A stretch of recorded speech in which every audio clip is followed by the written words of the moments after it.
Hello दोस्तों, क्या शकुनी ने महाराज धृतराष्ट्र से अपना प्रतिशोध लिया? जी हाँ दोस्तों, इस कहानी को समझकर आप ये जान जाएंगे कि शकुनी कितना बड़ा षड्यंत्रकारी था। दोस्तों, महाभारत की कथा के अनुसार शकुनी का उद्देश्य कहीं ना कहीं हस्तिनापुर के माध्यम से अपना प्रतिशोध लेना ही था। लेकिन यह सीधे धृतराष्ट्र से नहीं, व्यक्तिगत बदला नहीं था, बल्कि उसका मुख्य निशाना पांडवों और कौरवों के बीच युद्ध करवाकर समूचे कुरुवंश का विनाश करना था। दोस्तों, तो अब हम जानते हैं कि शकुनी ने ऐसा क्यों किया। दोस्तों, अब बात चलती है गांधार देश से। दोस्तों, शकुनी गांधार देश का राजकुमार था। वह अपने भाइयों और अपनी बहन गांधारी से बहुत ज़्यादा प्रेम करता था। दोस्तों, कोई भी व्यक्ति एकदम दुष्ट नहीं बनता। उसकी दुष्टता के पीछे कोई ना कोई दर्दनाक कहानी छिपी होती है। तो इसके लिए आप बने रहे मेरी वीडियो में। दोस्तों, एक बार भीष्म पितामह अंधे धृतराष्ट्र के लिए गांधार देश में गांधारी के पिता राजा शुबाल के पास रिश्ता लेकर गए।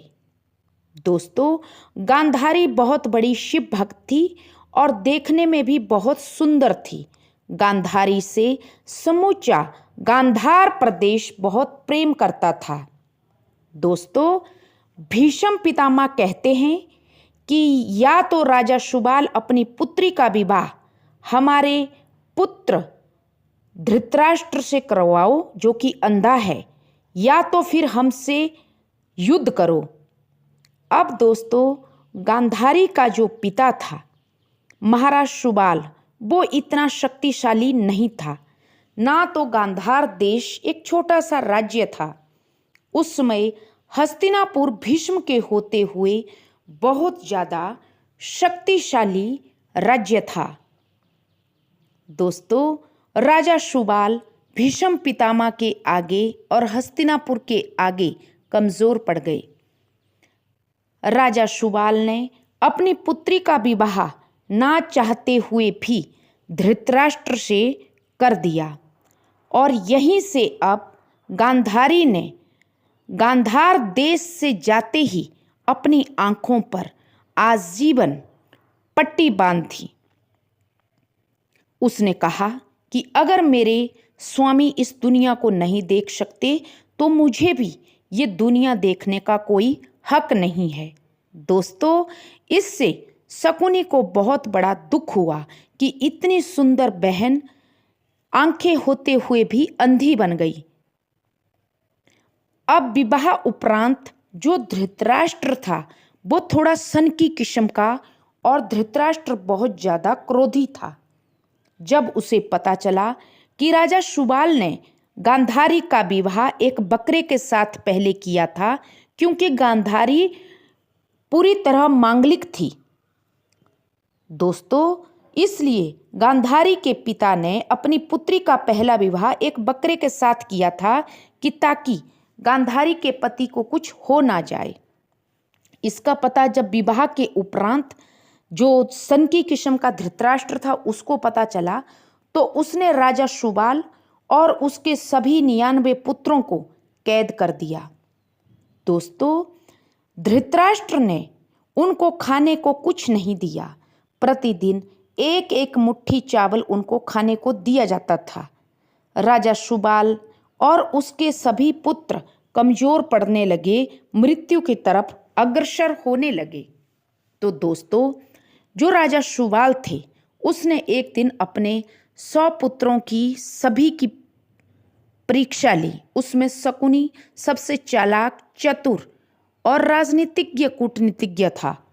तो उसने सभी पुत्रों से और अपना भोजन प्रतिदिन एक एक मुट्ठी सब ने इकट्ठा करके, और जो शकुनी थे उसी को उन्होंने पाला और खुद वे सभी राजा शुबाल के जो पुत्र थे वो मृत्यु की तरफ चलते गए। जब राजा शुबाल भी इस दुनिया को छोड़ने वाले थे तो उन्होंने धृतराष्ट्र को बुलाया और उनके आगे हाथ जोड़कर कहा कि आप मेरे जमाता हैं, मेरे सारे 99 पुत्र तो मारे गए हैं। मैं चाहता हूँ कि महाराज आप मेरे इस पुत्र शकुनी को जीवन दान दे दो ताकि मेरा वंश उजड़े ना, और ये आपके प्रति हमेशा वफादार रहेगा, आपकी सेवा करेगा। आपकी जो धर्मपत्नी है मेरी बेटी गांधारी वो भी अंधी बन चुकी है और मेरा पुत्र शकुनी आपके पुत्रों की देखरेख करेगा, तो इसको जीवन दान दे दो। धृतराष्ट्र मान जाता है और धृतराष्ट्र शकुनी को हस्तिनापुर में जगह दे देता है, सारी शत्रुता भूल जाता है। दोस्तों, यहीं से विनाश की शुरुआत होती है। जो उसके पिता शुबाल थे उसने मरते समय शकुनी से ये वचन लिया कि मेरी रीढ़ की हड्डियों के पासे बनाए जाए और इन पासों से ऐसे पासे तैयार किए जाए जो तू कहेगा, तेरी इच्छा के अनुसार ही ये पासे चलेंगे, और बाकी शरीर मेरा जला दिया जाए। दोस्तों, शकुनी ने ऐसा ही किया। शकुनी ने दोस्तों सीधे धृतराष्ट्र से या हस्तिनापुर से युद्ध नहीं किया क्योंकि वो कमज़ोर पड़ जाता भीष्म पितामह के आगे, बल्कि उसने धीरे धीरे पूरे कुरु वंश को अंदर से खोखला कर दिया, खत्म कर दिया। दोस्तों, शकुनी ने अपने भांजे दुर्योधन के माध्यम से दरबार में अपने लिए एक खास जगह बनाई और धीरे धीरे सबका भरोसा जीत लिया। दोस्तों, शकुनी की चाल चौसर, द्रौपदी का चीरहरण, पांडवों का वनवास, अज्ञातवास शकुनी की असली योजना थी। दोस्तों, समूचे कुरुवंश का विनाश यही उसकी योजना थी और यही हुआ। दोस्तों, महाभारत का युद्ध करवाकर शकुनी ने अपने वंश का और सभी का बदला पूर्ण कर लिया, और शकुनी बोलता भी है मरती बार कि आज मेरा बदला पूर्ण हुआ और जो मुझे मरते हुए कोई दुख नहीं हो रहा है, मुझे मरते हुए खुशी हो रही है कि मैंने अपने पिता को दिया हुआ वचन निभाया है। दोस्तों, शकुनी की कहानी हमें सिखाती है कि बदले की भावना लंबे समय तक चल सकती है, लेकिन उसका परिणाम हमेशा विनाशकारी होता है। और इससे ये भी कहानी मिलती है कि किसी बाहर वाले को अपने घर में हमेशा के लिए एंट्री भी नहीं देनी चाहिए, नहीं तो संपूर्ण कुरुवंश की तरह ऐसा ही महाभारत युद्ध का विनाश होता है। तो थैंक यू। अगर आपको मेरी ये कहानी पसंद आई तो आगे भी आपके लिए ऐसी ऐसी सुंदर कहानियाँ लाती रहूं, तो please subscribe my channel. Thank you.